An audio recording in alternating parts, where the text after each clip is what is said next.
Goblin Slayer, the man, the meme, the legend. Yes, today I'm talking about the semi-controversial series, but for those outside the loop, picture Doom Guy but with goblins. Later into this video I'm gonna actually break that apart, but for now it's a good starting point. Also there's rape. Lots and lots of rape.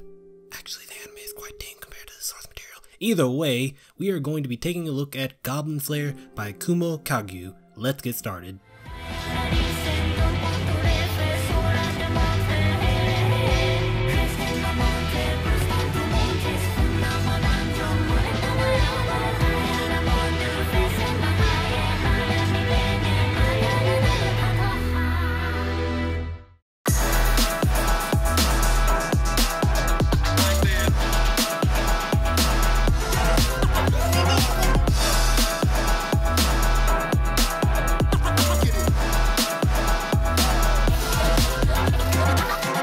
Some background first. Goblin Slayer is a light novel series created in February 2016 that tells the tale of a fantasy world following the standard D&D tropes like magic with limited uses, adventurers with different classes, and most importantly, the titular goblins. The series would get a manga adaptation 3 months later with art by Kosuke Kodose, and an anime 2 years later done by Studio White Fox with plenty of spin-off novels and mangas between them.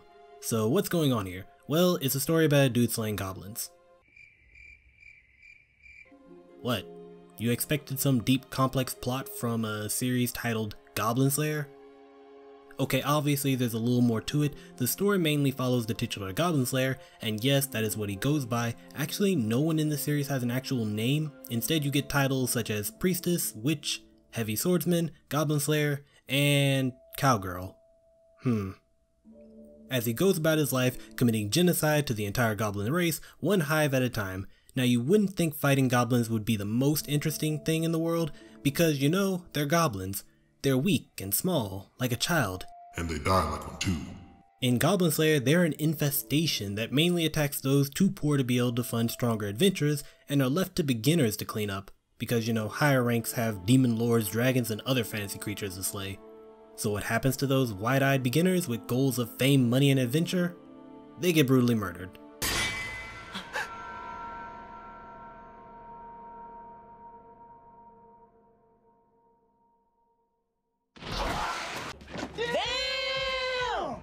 Yeah, goblins are actually much more of a threat than people give them credit for because of one important thing. They learn.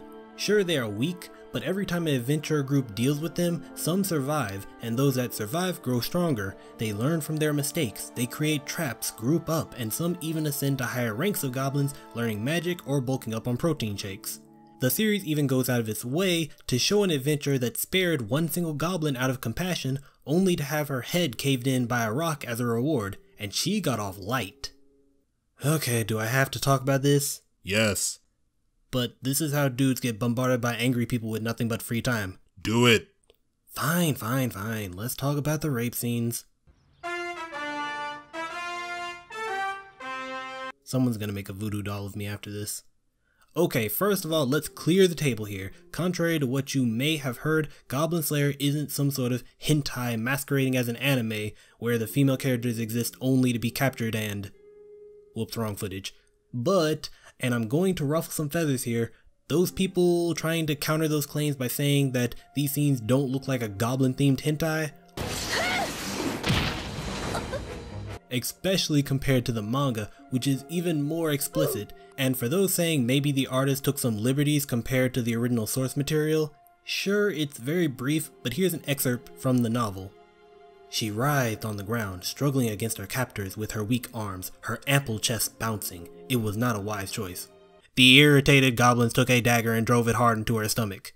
It ain't no chapter 16.5, but the original work still teases a provocative image within the carnage.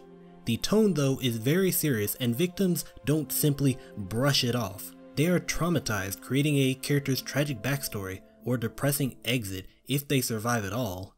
Truly a sad fate. Oh, who am I kidding? This is the internet. This shit's getting memed into oblivion.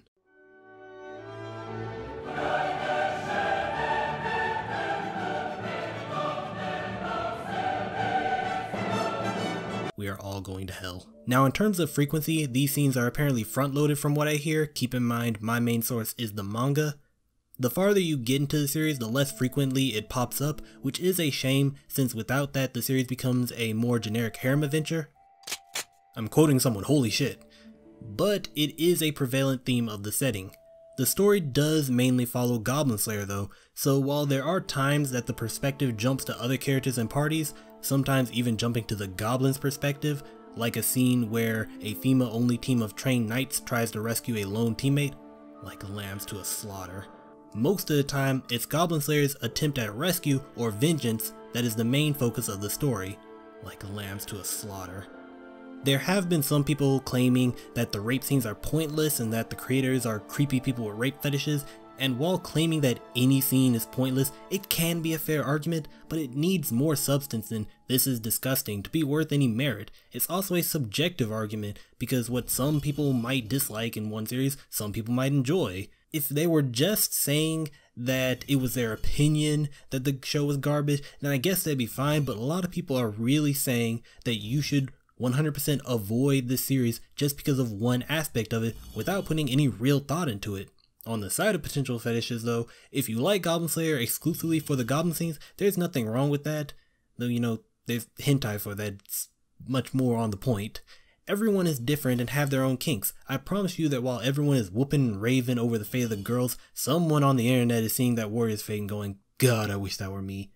It is annoying to see groups that strongly push the "don't kink shame me bro" mentality demonizing people just because their kink isn't on a supposed list of cleared fetishes. As long as what you are doing is between consenting adults, or in some cases between you and a goddamn sheet of paper, it shouldn't matter.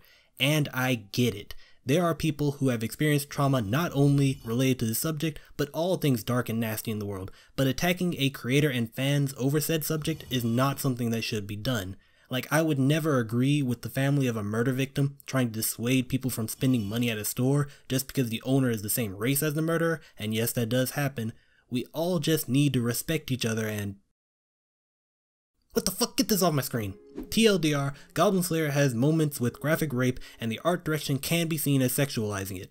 Welcome to anime. If you are okay with that, forge onward. If you are not, then look elsewhere. And I would also warn you not to read any manga with the tags ecchi, mature, adult, borderline age, and obviously rape, because when it comes to mature Japanese media, their fictional entertainment does not shrink away from those themes, sometimes in a titillating way. Jesus, I spent way more time on this topic than I wanted to. This is supposed to be a place of fun! Back on topic. Goblin Slayer looks like a regular fantasy series with beautiful characters and a wondrous world filled with magic, but contrasting that, Goblin Slayer himself looks more like he came straight out of Darkest Dungeons, showing the dark fantasy underside of the world where the story takes place in. Goblin Slayer himself is what makes the series interesting, obviously, with his brutal vendetta against the goblins and their ilk. But while he has been compared to Doomguy and Guts, it kinda falls flat. Now, nothing against these two characters, they are badass as hell. But here's the thing, they both have something special to them. Guts has his near superhuman strength, berserker armor, and most importantly his big ass sword, the Dragon Slayer, that has soaked enough demon blood to harm Ghost. And Doomguy is just, well, you know, Doomguy. Goblin Slayer though is just a guy who slays goblins. He doesn't have any mystical tools outside of what he finds in dungeons, which he rarely keeps. He doesn't have any superhuman properties. He is just a guy using whatever tactics he can think of to deal with a foe that is unpredictable and regularly outnumbers him, and he is fully ready to one day die to just some random lucky hit. His motivations are darker too, which is something that a lot of people overlook. Out of the first episode, there is a moment where Goblin Slayer comes across a couple of scared baby goblins after decimating the rest of their family, and the scene plays in a semi-sympathetic way to the goblins. This confused a lot of people, but it serves 2 points. One, to show how naive the priest is to want to spare them when the goblins would just stab her in the back at first opportunity, and 2, that Goblin Slayer acknowledges that there could, in theory, be a good goblin, and that the goblins he is staring down have done nothing wrong and have the potential, however unlikely, to grow to be good, and he doesn't care. When it comes to goblins, he is a soulless butcher who finds joy in their death cries. But only with goblins. Out of combat, he is a quiet and awkward character, which creates plenty of fun when interacting with the others. Between the action, there are plenty of heartwarming and comedic moments to ease the tension, mostly between Goblin Slayer and his eventual party, such as a dark moment of Goblin Slayer comparing himself to a goblin, being derailed by the guild girl taking offense to the claim because she is the person hiring him, and she clearly isn't some sort of monster commander. Those moments are really nice to see, especially after Goblin Slayer gets a party going on. Sadly, the anime actually changed that moment to just him silently talking to himself, removing the comedic aspect of the situation, and that leads me to my last topic in this video, the anime. Okay, the anime is currently running, and as of episode 2 has covered up to chapter 4, and for context that is also the equivalent of chapter 4 in the light novel, and as for quality, I'm not gonna lie, it's not really exciting me all that much. Tone wise, I think it gets that down pat, but first of all, Goblin Slayer's in CGI, and it is just painful. Normally I don't try to criticize CGI in anime too much, especially when it's brief or done in background, but the main character, Then there are the alterations. Now most adaptations have some changes in it, either to fit more inside of an animated medium, or to just save on time. But take this scene. Did that say anything to you? Now, to the anime's credit, the light novel plays out in the same way, but in the manga this is expanded on, where they show a warrior attacking the same base get knocked out because she is lacking any headgear, giving the moment a much stronger impact when it happens to Goblin Slayer. One could argue that it's just following the light novel more closely than the manga, but the anime also puts the fate of the previous adventure team all but out of focus when it is a plot point in both the manga and the light novel to point out just how no matter how well armored and skilled a team is, they can fall prey to goblins just by being dumb enough to go straight into their trap-filled lair. All this leads me to my final criticism, which is that everything just feels toned down compared to the manga. Whether it be the graphic imagery, the gritty action, or a lot of the build-up, that intensity is part of what made Goblin Slayer interesting compared to everything else on the market. Now all of this could change in later episodes, and one of my friends does have a theory that they're actually just saving budget for one of the bigger scenes later on, but so far I'm not really sold, and the toning down in the second episode made me feel like the moderately graphic nature of the first was just to bait people in, something I actually defended the series for, but now I'm actually not so sure of. Now I was going to leave this on a rather simple read the manga joke, but let me say here, I do really want the anime to get better going forward. I'm fine with them toning down the sexual content, but I really hope the other aspects don't get toned down with it, because there are some really cool fights on the horizon. Either way, that's my opinion on the series, probably controversial to some, but leave in the comment section your thoughts, and I will see you guys next time.